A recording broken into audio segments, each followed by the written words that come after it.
نور يا asubuhi.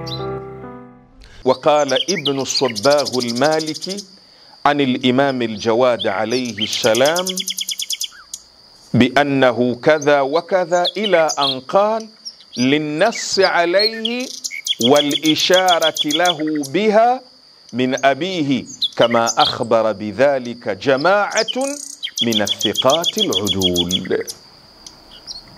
ابن الصباغ المالكي baada ya kumwelezea ya kwamba al-Imamu al-Jawad ni imamu wa 9 na ndiyo mrithi wa kiti cha baba yake, alafu akamuelezea akisema kwamba ndiyo mrithi wa al-Imamu Ridha linnasi alayhi, kwa sababu ya nasi juu yake.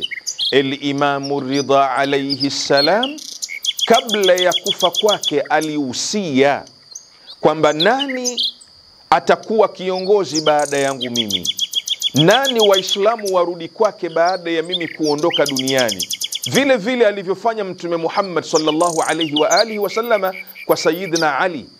Kabla ya kufa kwake akamuhusia Ali kwamba waislamu wasipate tabu, warudi kwa Ali baada ya mimi kuondoka duniani. Na hivyo hivyo al-Imamu Ridha akawahusia watu al-Imamu al-Jawad, huyu ndiyo wa kufuatwa baada ya mimi kuondoka duniani. Hiyo ni nafsi. Lakini vile vile alimuishiria, alikuwa na ishara kutoka kwa baba yake. Baba yake alikuwa akikaa akiishiria kwamba mimi nikiondoka leo duniani, basi Uislamu usibakie pasi na kiongozi. Kiongozi atakuwa ni al-Imamu al-Jawad. Na hilo wameelezea watu mathika waadilifu. Haya ni maneno ya nani?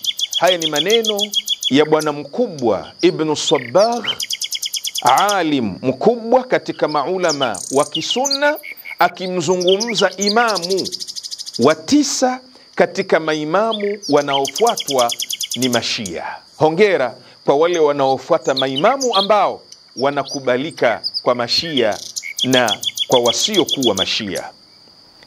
Linnasi alayhi والإشارة له بها من أبيه كما أخبر بذلك جماعة من الثقات العدول والحمد لله رب العالمين.